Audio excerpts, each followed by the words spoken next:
So ayun nga, hahagilapin natin si Bingkay kasi hindi ko pa siya nakita.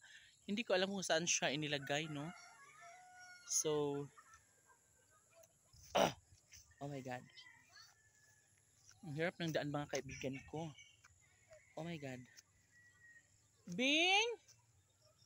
Where are you, Bing? Ay, ayun. Nakita ko na yung buntot ni Bingkay. Guys, nakita ko na yung buntot ni Bingkay. And, Bing! Ay! Guys, nakita na ako ni Bingkay. Ayun. Si Bingkay. Bing? Ba't ang layo mo, Bing? Ang layo mo naman, Bing, oy. Aray.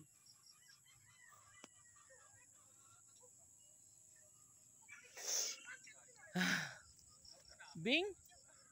Okay ka lang dyan, Bing? Yung si Bingkay naghanap buhay pa siya. Ayun. Ayun. Ayun. Ayan si Bingkay guys, naghanap buhay pa siya. And deadma pa niya ako, no. Pero nakita na niya ako. And tumunog naman si Bingkay pero konti lang. Konting mehe lang. Bing, kumusta ka naman dyan, Bing? Oy. Okay lang ba si Bingkay dyan? Bing.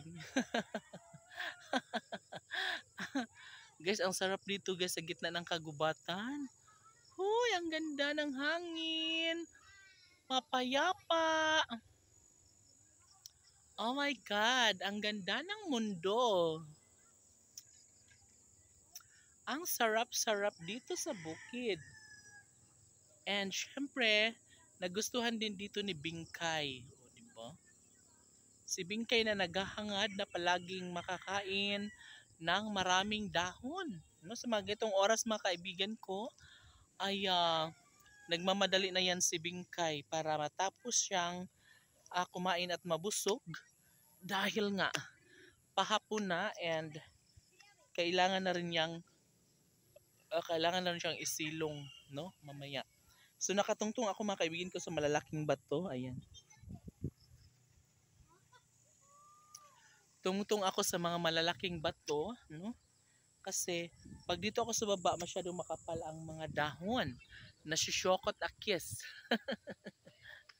So tungtong tayo sa malaking mga bato. And syempre, binabantayan natin ang alaga nating kambing na si Bingkay.